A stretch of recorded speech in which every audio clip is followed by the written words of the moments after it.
Assalamualaikum warahmatullahi wabarakatuh. Perkenalkan saya Dinda Nurhaliza dari kelas ekstensi Teknik Elektro kelas J dengan nomor induk mahasiswa 202411517. Izinkan saya untuk menjelaskan dan mempresentasikan mengenai hasil dari ujian akhir semester untuk mata kuliah Software Engineer. Jadi di sini tugas dari UAS Software Engineer adalah membuat website di mana website tersebut adalah website register dan login yang terkoneksi melalui aplikasi Android Studio. Baiklah, jadi di sini saya menggunakan 3 aplikasi. Yang pertama itu adalah aplikasi Android Studio, dan yang kedua itu ada aplikasi XAMPP, dan yang ketiga itu ada aplikasi Visual Studio Code. Jadi yang pertama ini adalah aplikasi dari Android Studio. Jadi aplikasi Android Studio ini merupakan aplikasi utama di mana saya memprogram website yang akan tertampil dan juga yang akan dirunningkan sebagai interface untuk register dan login. Untuk aplikasi kedua, saya menggunakan aplikasi XAMPP, di mana XAMPP ini berfungsi untuk sebagai tempat untuk database dari data-data yang akan kita inputkan. Pada XAMPP Control Panel ini, saya akan mengaktifkan fungsi dari MySQL untuk database dan juga Apache untuk koneksi internet. Di mana aplikasi XAMPP ini digunakan untuk membuat database sebagai wadah menjadi tempat database atau data-data yang akan diinputkan di dalam website. Dan juga kita dapat mengambil data tersebut dari XAMPP juga. Ini kita akan menggunakan fungsi Apache dan juga fungsi MySQL. Oke, kita buka admin MySQL.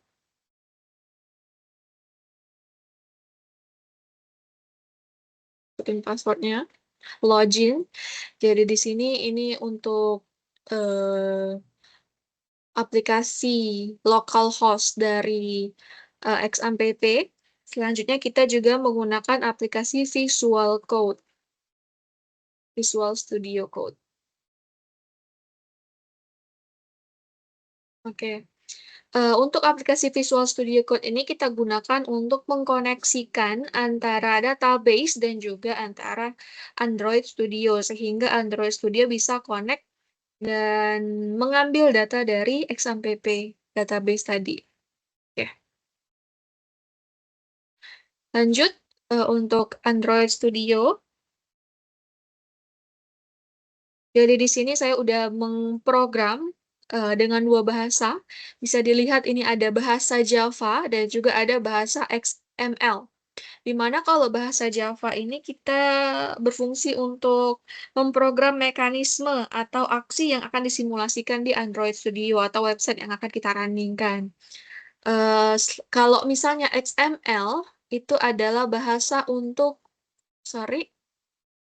XML ini adalah bahasa untuk mendesain interface atau tampilan yang akan kita lihat pada website Android nanti, Android Studio gitu. Jadi kalau XML itu untuk ngedesain, tapi kalau Java itu untuk mekanisme di dalamnya. Kalau misalnya kita tekan ini, munculnya ke halaman apa, masuknya ke database mana, atau kita tekan ini, dia terintegrasi sama database mana, itu di main activity Java. Tapi kalau misalnya activity login XML, itu dia hanya interface saja. Oke. Karena di sini tugas kita adalah membuat website, register, dan juga login, maka di sini saya membuat 2 subpemrograman. Di mana subpemrograman ini bisa dilihat di sini. Dia untuk file Java, kita ada login, main activity, sama register. Tapi yang paling ada 4, DB kontrak itu untuk koneksinya. Jadi ada login sama register. Nah, untuk tampilan yang paling awal itu adalah tampilan login, di mana website nanti akan tertampil seperti ini. Ada username, terus ada password, terus ada tombol button untuk login dan tombol button untuk register kalau misalnya kita masih belum terdaftar dalam website atau data kita masih belum masuk database XMPP. Tetapi kalau misalnya kita udah register terlebih dahulu, database kita, username, password kita udah terdata di XMPP, maka kita langsung login saja. Oke, kalau misalnya nih kita belum mendata, memasukkan data kita ke database atau belum register, maka kita harus ke register terlebih dahulu. Jadi ini kita tekan register, klik, terus maka dia akan ke halaman register yang ini gitu. Nah, di halaman register kita ada em, tiga parameter, yakni username, yang kedua password, dan kontak. Nah, parameter ini atau variabel-variabel ini akan kita masukkan ke XMPP database. Jadi pada database tadi kita udah bikin tabel. Mana ya tabelnya? Bentar, kita buka di sini tadi. Oke. Nah, jadi saya udah buat file XMPP di mana ini UAS Dinda Login. Terus di sini ada user. Nah, di sini di structure. Nah, ini saya udah buat 4 parameter, di mana ada ID user menggunakan integer, tapi dia auto increment, jadi dia akan tampil, misalnya orang pertama maka ID-nya 1, orang kedua seterusnya akan muncul ID-nya seperti itu.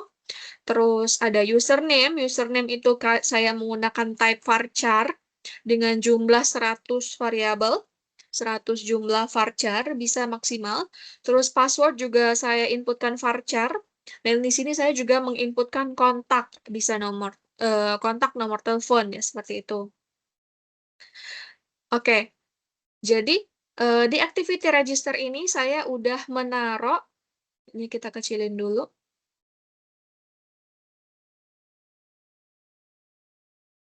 Saya udah mengedit dan mendesain aplikasi lamanya untuk register. Jadi kita bisa menginput username, bisa menginput password, bisa menginput kontak. Jadi saya akan jelaskan satu persatu untuk dari desain terlebih dahulu. Jadi di sini ada linear layout. Linear layout ini yang pertama untuk semuanya.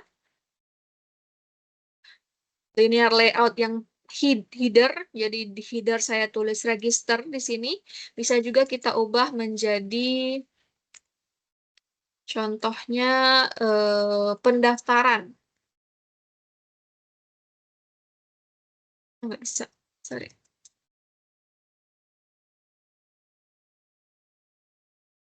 Register. Cara mengubah, oh sorry, mengubah teksnya itu di sini. Itu tadi merubah fungsi. Jadi kalau misalnya kita mau buat headingnya, itu dengan nama pendaftaran, bisa di sini. Kita tetap buat dia register. Terus di sini untuk layout-layoutnya, graffiti dia di center, bisa di pinggir, rata tengah. Terus di sini bold, ini ukuran text size-nya, lalu ini marginnya. Ini untuk bagian heading. Terus di dalamnya kita juga ada taruh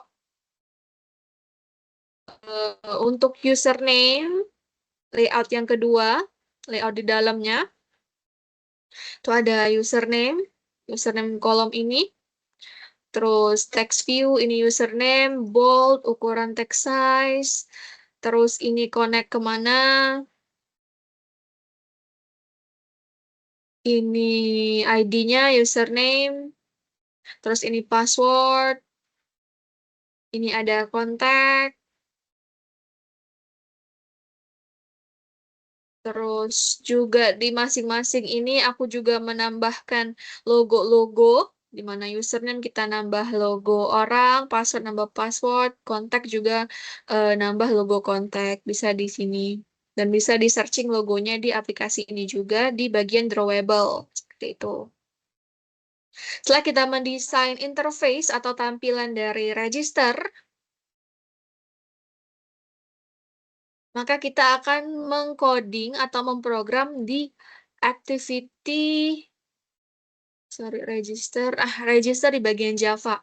Nah, di bagian inilah kita mengcoding fungsi-fungsi yang akan tertampil di register, di mana ini tidak ada error, jadi bisa dirunningkan. Jadi ini adalah library-nya, importnya. Terus ini adalah fungsi-fungsinya, jadi ada memasukkan, menginput username, password, dan kontak. Jika kalau misalnya tidak ada satu saja yang tidak terinput, maka dia akan mengeluarkan semua data wajib diisi. Gitu. Seperti itu. Setelah data sudah terisi dan activity register tadi udah diisi, terus, sorry, ini nggak bisa ditekan.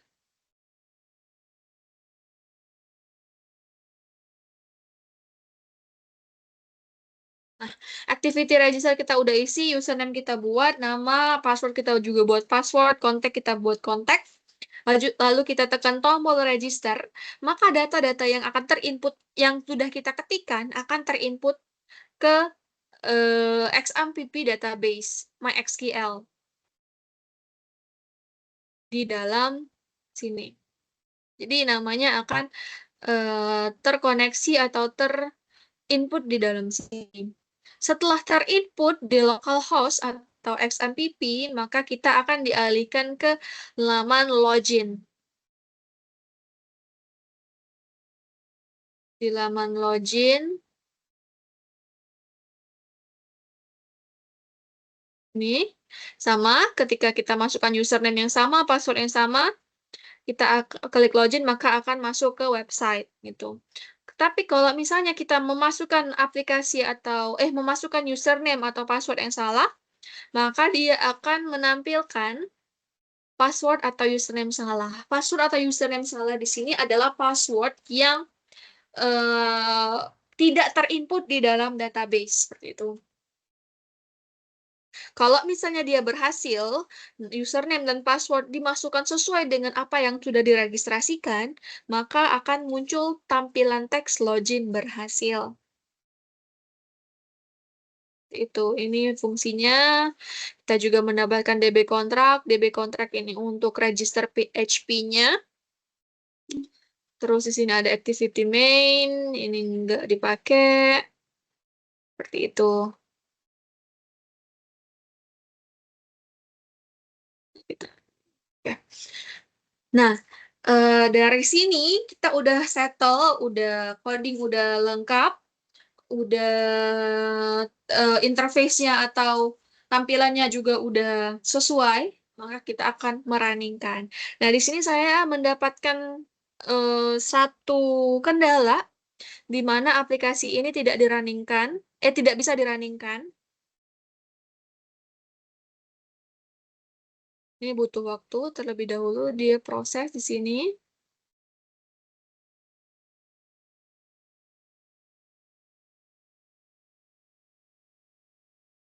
Dia tidak bisa dirunningkan. Tadi saya runningkan, dia mempunyai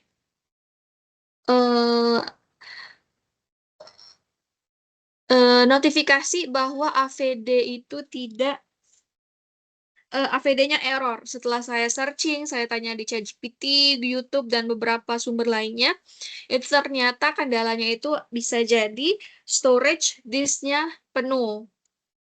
Ketika storage disk-nya penuh, maka error running app device is already activating. Untuk referensi dan ambil referensi dari YouTube, yakni di sini, share screen.